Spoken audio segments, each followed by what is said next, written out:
जय। विश्व वंदनीय संत सम्राट वंदी छोर सदगुरु श्री कबीर साहब जी, मेरे हृदय मंदिर के आराध्य परम पूज्य सदगुरु श्री महंत साहब जी, पूजा के योग सभी संत समाज, मैं चरण कमलों में से झुका के त्रिवार बंदी करता हूँ। बोलिए श्री सदगुरुदेव की जय। सदगुरु श्री कबीर साहब जी कहते हैं कि सारे संसार में आग लगी हुई है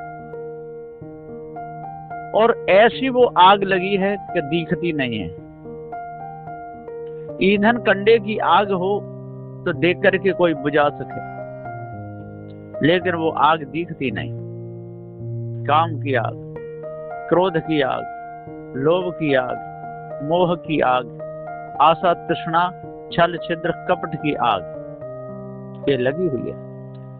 ये अंदर ही अंदर, अंदर ही अंदर, अंदर ही अंदर जला करके भस्म कर दे। ऐसी आग जब पूरी ढेरी बैठ जाती है तब पता चलता है। जैसे कपास में आग लग जाती है और कपास की जब ढेरी पूरी बैठ जाती है तब मालूम पड़ता है कि इतनी ऊंची ढेरी इतनी नीची कैसे हो गई। फिर लाठी लेकर के या कोई डंडा लेकर के उसको कुरेदा जाता है, तब उसमें राख मिलती है, सब जल जाता है। तो सदगुरु श्री कबीर साहब जी पुकार कहते हैं कि ये सारा संसार जल रहा है, आग लग रही है, धधक रही है, सारे संसार में आग लगी है। ईश ब्रह्म आत्म परमात्म, इसमें सारे के सारे भुने जा रहे हैं, जले जा रहे हैं और इसमें जीव को भी डाल रहे हैं। स्वयं उसमें जल जल के मर रहे हैं और दूसरे जीवों को भी डाल रहे हैं। और जीव जो मनुष्य खाने में आ गया, किसी न किसी दुख से पीड़ित है, शरीर पास में है, सुख चाहते हैं, सारे जीव सुख चाहते हैं। और ये माया भी गुरु वालों जैसा उपदेश देते हैं और तैसा मानने लगते हैं और भ्रम की अग्नि में सब जलने लगते हैं। इसी प्रकार खानी जाल में, विषय वासना में सब स्त्री और पुरुष जल करके भस्म होते जा रहे हैं। कोई भी इस अग्नि से बचने के लिए प्रयत्न नहीं करता। और संत गुरुजन कहते हैं कि बचने के लिए प्रयत्नों की भी जरूरत नहीं है, पर उसको कह देते हैं, है ना, बचने के लिए तो प्रयत्न होना पड़ेगा, तब ही इस भ्रम से बचोगे। उपनिषदों का जो ज्ञान है ये सब मनुष्य के हृदय की कल्पना है और इसी कल्पना में सारा संसार जल रहा है, धोखे में जल रहा है। तो बड़ी विशाल अग्नि है जिसमें धुआं भी नहीं निकलता है, बिना धुआं की अग्नि। जैसे ठंडी आग और ठंडी जैसे बिजली, बिजली पकड़ ले तो भी ठंडी आग है। इसी प्रकार से विद्युत के समान ही ये विषय वासना भ्रम है। और जब तक हमको पारक ज्ञान नहीं होगा, जड़ चेतन का पूर्ण ज्ञान नहीं होगा, तब तक इस कल्पना में हम रंधते रहेंगे, भुनते रहेंगे, कुड़ते रहेंगे और जल मरेंगे। अब यहां शंका होती है कि जीव तो मरता नहीं तो कैसे जले? माने दुखी होना ही जलना है, दुख का कारण ना समझना ही जलना है, अपने स्वरूप की पूरी जानकारी ना होना ही जलना है, इस ब्रह्म आत्म परमात्मा कल्पना में फंसना ही जलना है। सारा संसार जल, बचने का कोई नाम नहीं लेता, और यदि बचाने का उनको उपदेश दिया जाए तो उनको बहुत बुरा लगता है, टेढ़ा मुख कर करके चलते हैं, होश में चलते ही नहीं, भ्रम में फंस करके अपना जीवन तो खराब कर ही लेते हैं और दूसरे का भी जीवन खराब करते हैं। साहब कहते हैं कि जब तक आप अपने आप को नहीं जानोगे, भ्रम को अपने अंदर से नहीं निकालोगे, भूल को अपने अंदर से नहीं निकालोगे, और तब तक आप जलते ही रहोगे। ई जग जरते देखिया अपनी अपनी आग, ऐसा कोई ना मिला जासो रहिए लाग। साधु श्री कबीर साहब को कोई ऐसा नहीं मिला जिसे लग करके, जिसके पास बैठ करके, जिसका संग साथ करके सारी तपन बुझा दी जाए, ऐसा कोई मिला ही नहीं। सब जलते हुए मिले, जोगी जंगम से बड़ा सन्यासी दरवेश, छठमा कहिए ब्राह्मण छो घर छो उपदेश। सब जलते हुए देखे, एक बचा नहीं। गृही वानप्रस्थ सन्यासी ब्रह्मचारी सन्यासिया, सब जलते हुए देखे, एक भी बचा हुआ नहीं देखा। इसलिए साधु श्री कबीर साहब को माथे में हाथ मार के कहना पड़ा कि ही जग जरते देखिया अपनी अपनी आग। स्त्री पुरुष की आग में, पुरुष स्त्री की आग में, बेटा माँ बाप की आग में, माँ बाप बेटा बेटियों की आग में, सारा धन संपत्ति की आग में, सारा संसार जल रहा है इस ब्रह्म आत्म परमात्मा की कल्पना में, सारा संसार जल रहा है। ये जग जरते देखिया, और सब प्रत्यक्ष जलते हुए देखा, जल रहा है ना। मेरे को पता चल गया कि ये विषय वासना और भ्रम विशाल अग्नि है, और दुख का कारण यही है, जलने का खास कारण यही। इसलिए मैंने तो जलते हुए देख लिए, लेकिन ये और लोग नहीं देख पाए, और तो उसमें सुख मानते रहे, जलने में ही सुख मानते रहे। और जो जलने में ही सुख मानता है, तो बताओ वो दुख से कैसे छूट सकता है। जो जलने में सुख मानता है वो कभी भी दुख से छूट नहीं सकता। जब दुख के कारण का ही नहीं पता, तो दुख से छूटेगा कैसे?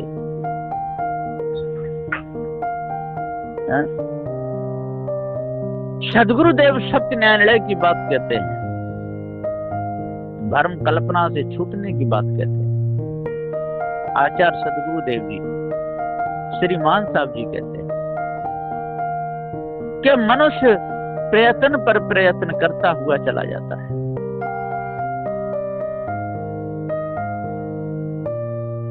अव्रत नहीं संसार से हो पाता, इसलिए फंसा रहता है।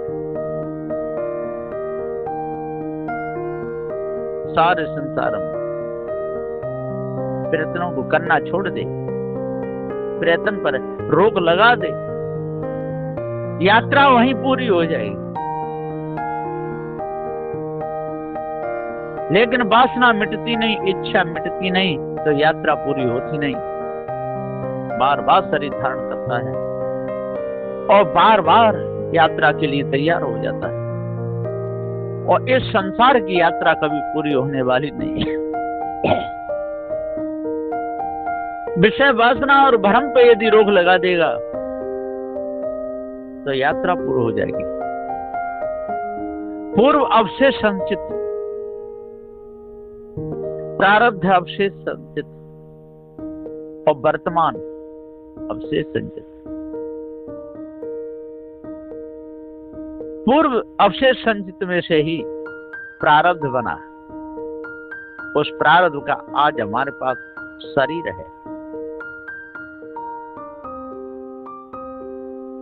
और इस शरीर में आकर के हमको पारक बोध हो गया, जड़ चेतन का ज्ञान हो गया, खानी वानी दोनों जाल समझ लिए।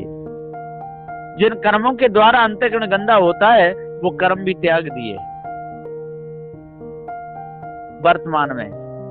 वर्तमान अवशेष संचित बना ही नहीं,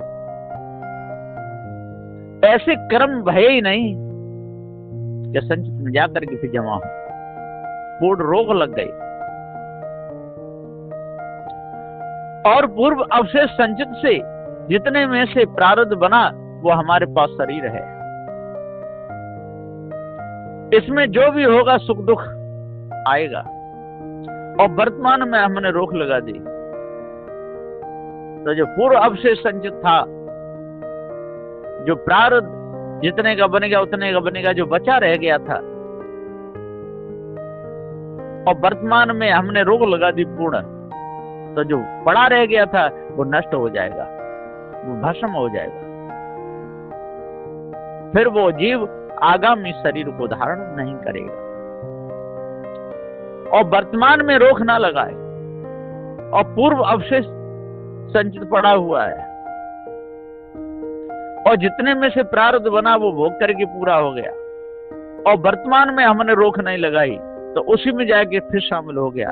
आगे के लिए शरीर फिर उसी में से बन जाएगा। जीव आवागमन से कभी छूट नहीं सकता है। और यदि पूर्ण रोक लगावे, ज्ञान उदय के होते ही संचित कर्म नशाए, मनुष्य खाने में आ गया, और जो संचित पड़े थे वो ज्ञानाग्नि से जल करके भस्म हो जाएगा, उनका नाश हो जाएगा। संचित कर्म नशाए। और क्रियावान बनता नहीं। ज्ञानी क्रियावान कर्मों को बड़ा सोच करके, समझ करके, विचार करके करता है, कहीं कर्म बन नहीं जाए, क्रियावान बनता है। प्रारब्ध भुगता है, और प्रारब्ध के लिए तो ये शरीर है ही है, प्रारब्ध भोगने के लिए। फिर चिंता काय की, फिर चिंता करने की कोई बात नहीं, फिर वो नहीं जलेगा। और यदि चिंता करेगा तो चिता में पड़ेगा। चिंता ही चिता है, जलेगा, बचेगा नहीं। अब कहो कि हमको कोई बंधनों से छुड़ा सकता है क्या? कोई बंधनों में डाल सकता है? संत गुरुजन बंधनों से छुड़ाने का उपदेश दे सकते हैं। कोई भी अग्नि में हमको जला नहीं सकता है, हम स्वयं ही जलते हैं, और कोई हमको बचा भी नहीं सकता। हम बचाने का उपदेश दे सकते हैं। जैसे किसी ने राह पूछी, हम रास्ता तो बता सकते हैं, और फिर आगे चल के वो अपना रास्ता बदल दे तो वो जाने, उसका काम जाने। बताने वाले का काम पूरा हो गया। बताने वाले ने तो बता दिया कि कोई ब्रह्म नहीं है, कोई ईश्वर आत्मा है नहीं, और जीव को भी आत्मा कहना दोष है, जीव को ईश्वर कहना दोष है, जीव को ब्रह्म कहना दोष है। क्योंकि वो भ्रम भूल कल्पना कह के सदुदेव जी नकार चुके। जो निर्णय से शब्दों को नकार दिया है उनको चेतन जीव के लिए शामिल नहीं किया जा सकता। तो सारा संसार नकारात्मक जो ज्ञान है उधर सारे संसार का लक्ष्य है।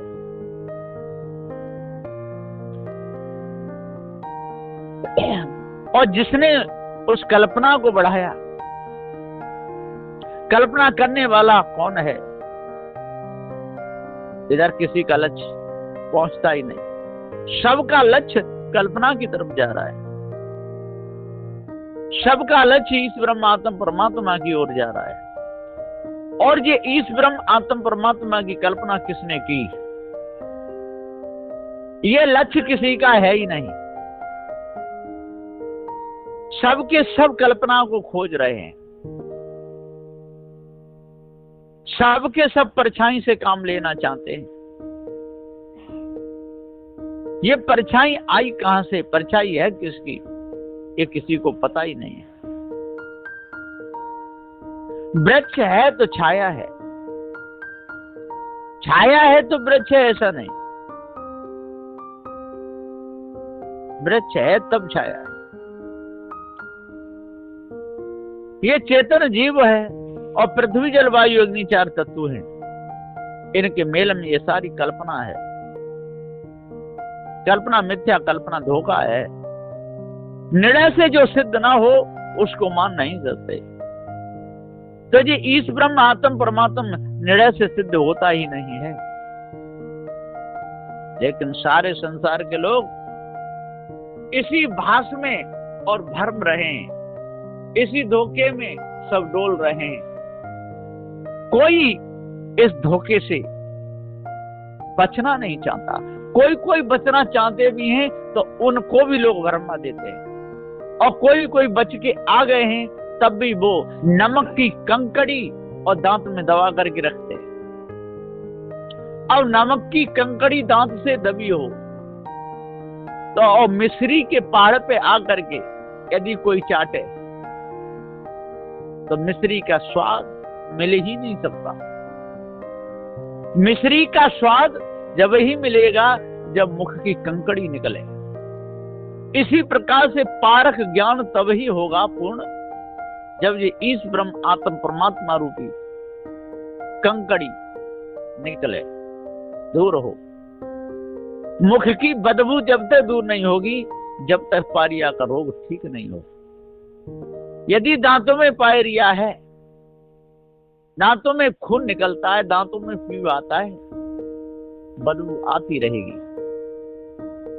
यदि वो पायरिया ठीक हो जाएगा, खून निकलना बंद हो जाएगा, दांत सड़ना बंद हो जाएंगे तो बदबू बंद हो जाएगी। इसी प्रकार से जी इस ब्रह्म आत्म परमात्मा की कल्पना मिट जाएगी। भूत चुड़ैल डांगन सांगन ये सारी कल्पना मिट जाएगी। तंत्र मंत्र जादू टोना का सारा भ्रम यदि निकल जाएगा तो हृदय सुंदर हो जाएगा। फिर ये भ्रम रूपी बदबू और वासना रूपी बदबू उठेगी ही नहीं। इसलिए आज अपने आप को जानो और धोखे को जड़मूल से दूर करो।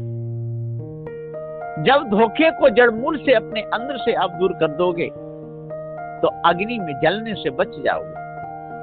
और जब तक धोखे को दूर नहीं करोगे तो आपको इन अग्नियों से कोई बचा नहीं सकता। काम की अग्नि, क्रोध की अग्नि, लोभ की अग्नि, मोह की अग्नि, भय की अग्नि, आशा तृषा छल छित्र कपट की अग्नि, राग और द्वेष की अग्नि, ये बहुत विशाल संसार में धधक रही है। जल गए सभी नर नारी, संतो आग लगी संसार में, जम जल गए नर नारी, सब जल गए। योगी जल गए, जंगम जल गए, सिख सेवड़ा जल गए, सन्यासी जाई में जल गए, सब जल गए। आग लगी भारी, या जग में आग लगी भारी, बहुत भारी आग लगी। जड़ाध्यास में फंस करके इनकी है कि सब ख्वारी, जड़ाध्यास में फंस करके ख्वारी हो गई। जन्म दिया हुआ मां को न पूछे और किन को पूछ रहे हैं। अरे बुद्धि है गई ये कारी, नदियों को पूज रहे हैं,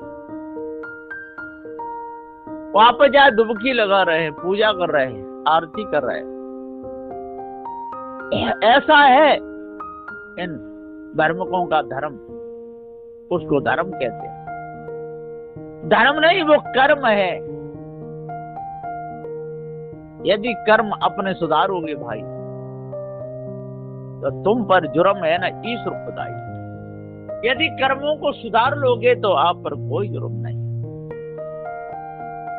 आप कर्मों को सुधारते नहीं, भूल को दूर करते नहीं, विषय विकारों को मिटाते नहीं, विषय रूपी अग्नि में जल रहे हो, भरम रूपी अग्नि में जल रहे हो, काम क्रोध लोभ मोह आशा तृष्णा छल छिद्र कपट रूपी अग्नि में जल रहे हो।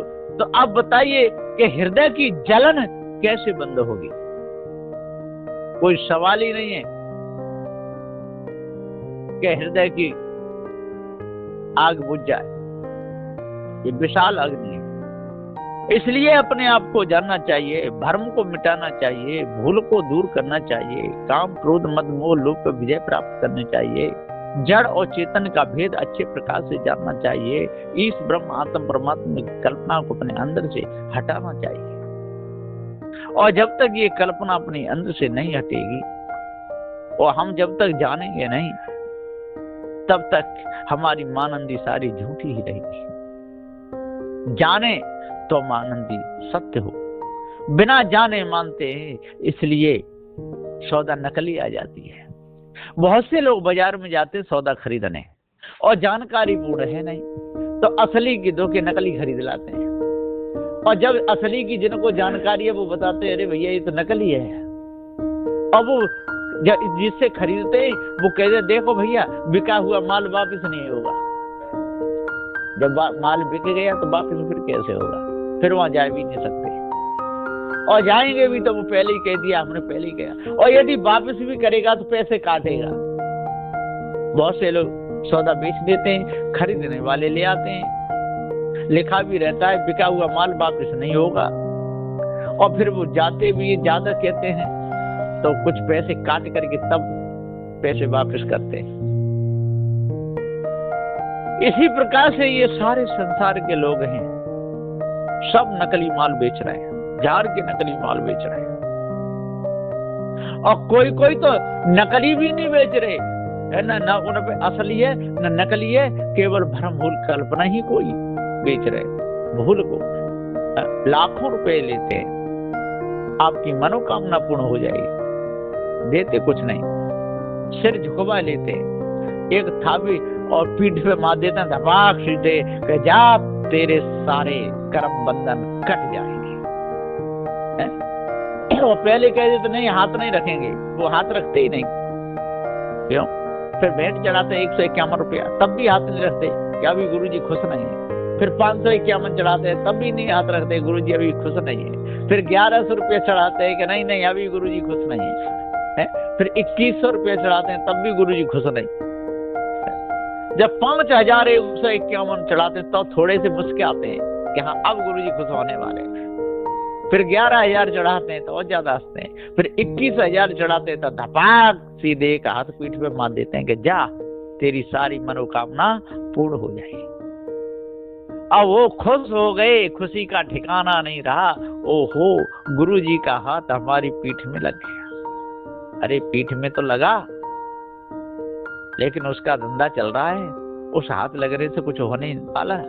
तेरी बेइज्जती और हो गई, पैसा का पैसा चला गया, मन निर्मल होने वाला नहीं है, मन के विकार दूर होंगे ही नहीं। इसलिए सदगुरु श्री कबीर साहब जी पुकार के समझाते हुए कहते हैं कि भाइयों अपने आप को जानो, भूल को दूर करो, भ्रम को मिटाओ, तब पूर्ण शांति मिलेगी, नहीं तो मिथ्या धोखे में जीवन चला जाएगा। बस यहीं पर मैं अपनी वाणी को विराम देता हूँ। बोलिए श्री सदगुरुदेव की जय।